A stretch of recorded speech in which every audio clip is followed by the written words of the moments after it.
bonsoir à tous. Bonsoir. Chenille. Un instant, s'il vous plaît.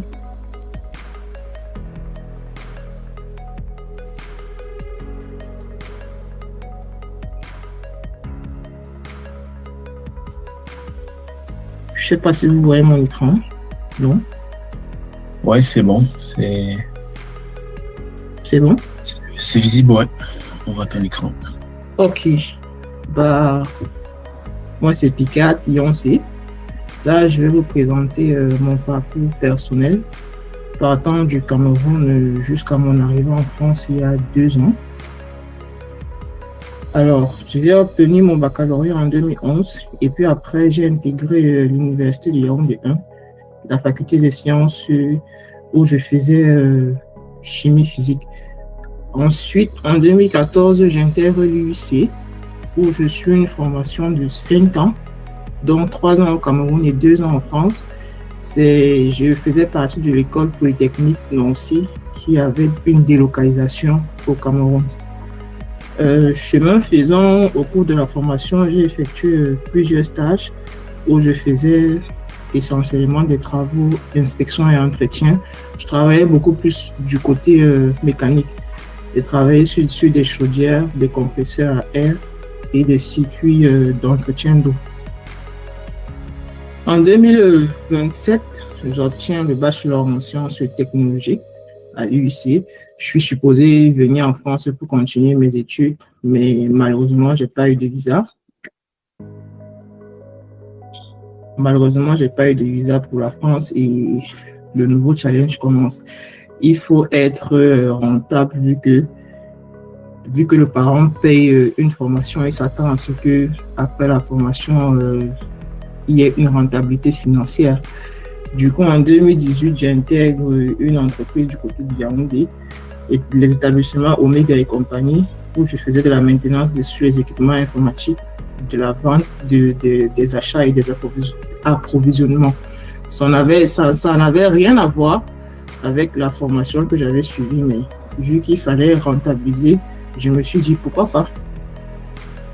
En 2020, j'intègre une autre société qui fait plus dans le BTP où j'étais chargé principalement de la maintenance des engins lourds, partant des pelles chargeuses, excavatrices et des camions. J'avais aussi pour mission de faire la gestion des stocks et des produits de l'entreprise et j'étais responsable de la logistique de certains engins. Alors, en septembre 2020, je me décide à reprendre l'école. J'intègre UGET, c'est une autre université du côté de Douala. Je ne sais pas si vous connaissez, c'est au rond-point Maïtu. Là-bas, j'intègre une formation en mécatronique qui passe sur 3 ans, où je commence avec une licence, ensuite un master 1 et un master 2. En mécatronique, au Cameroun, ils sont plus axés sur l'automobile. Donc, on nous apprenait beaucoup plus des diagnostics, des tests qu'on pouvait faire sur des véhicules pour la détection de certaines pannes et la probabilité qu'une panne puisse arriver ou pas. Alors, la même année, je me dis pourquoi pas.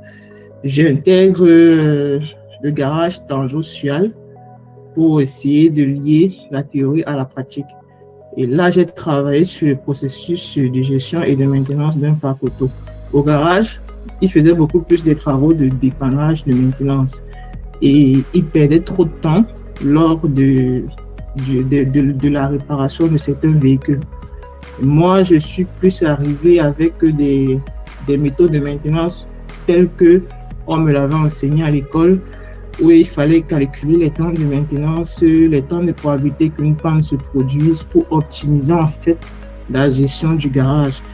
Là, j'avais ressorti un tableau AMDEC pour le garage pour qu'il soit plus performant dans la suite en fait. En septembre 2021, je continue avec ma formation en Master 1. Là, on travaille beaucoup plus sur de la programmation. Ici, j'étais en train de faire des tests pour les moteurs brushless pour commander la vitesse. En parallèle, j'avais un projet d'agriculture que je gérais à part. Donc, Et là, ici, en image, c'est mon grand frère. C'est avec lui que je travaillais. Et on avait un pulvérisateur manuel. Et chaque fois qu'il fallait qu'il gère ça, il avait trop de problèmes. Du coup, en tant qu'ingénieur, je me suis posé la question comment améliorer en fait sa condition de travail. J'explique, j'ai parlé en fait avec certains de mes professeurs et j'ai eu l'idée de faire un drone agricole. Ça, j'étais encore dans la phase de début, test, réalisation et tout. Je n'avais pas encore implémenté ma solution. En dernière année à UGET, j'ai eu la chance de faire le stage à Mayor.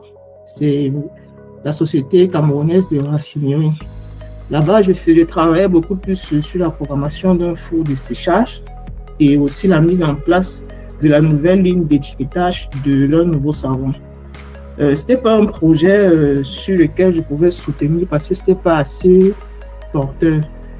Du coup, en parallèle, je continuais mes travaux de recherche et pour implémenter ma solution concernant mon hexacoptère agricole. Donc, en même temps que j'effectuais mon stage, dans mon école, je travaillais au laboratoire où j'étais en train de développer la solution que j'avais choisie pour m'aider lors de mes différents travaux dans les champs. Et à la fin de ma formation, je suis ressorti avec mon hexacoptère agricole qui était équipé d'un réservoir et d'un kit de pulvérisation.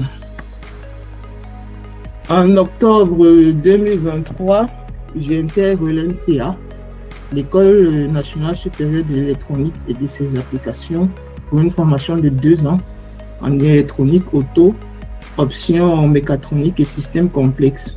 Là, je viens pour un Master 1 et un Master 2.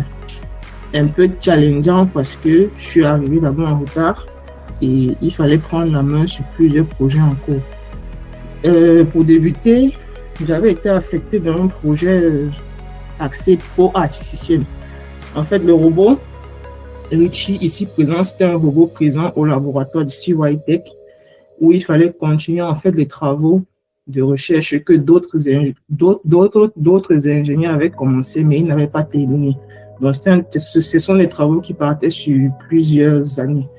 Le travail était réparti sur plusieurs fonctions. Il y avait la fonction mécanique, électronique, programmation aussi. Donc, il fallait modifier le bras, faire un design mécanique pour changer en fait la structure du bras et lui appliquer une peau artificielle de telle sorte que lorsqu'on touche en fait le robot, il puisse percevoir la sensation au toucher et être, je vais dire ça comment, il perçoit la sensation et avec la sensation qu'on donne en fait, il pourra réagir. Par la suite, j'ai effectué un stage dans une entreprise d'une durée de 4 mois où j'ai travaillé sur la simulation d'un poste de relevage équipé de 2 pompes et envoyé des données vers la supervision. Zilem, en fait, c'est une entreprise qui est chargée de développer des pompes intelligentes pour des stations d'épuration, des lacs et plusieurs autres projets.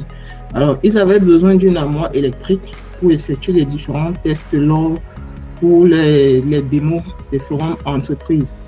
Alors, moi, je rejoins l'entreprise, je prends le projet en main, je commence par la programmation de l'automate où j'injecte mon code.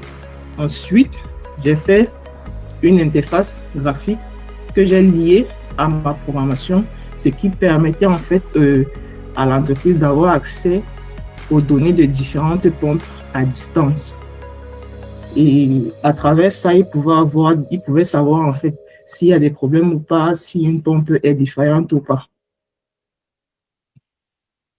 En 2024, pour ma dernière année, j'ai intégré la société Makina Electronics. C'est une société automobile qui développe des solutions intelligentes pour aider les conducteurs lorsqu'ils sont en train de conduire. Donc, j'ai travaillé sur l'amélioration et l'intégration des systèmes électroniques et des capteurs d'un véhicule de démonstration.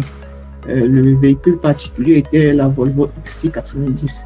Alors, à l'intérieur de ce véhicule, je devais intégrer le DMS qui est Driving Monitoring System, qui devait aider la surveillance du conducteur en temps réel, suivez les mouvements, s'il est distrait ou pas, s'il fume, s'il est au téléphone, s'il y a des signes de somnolence, et ça devait renvoyer en fait au niveau du tableau de bord un signal rouge.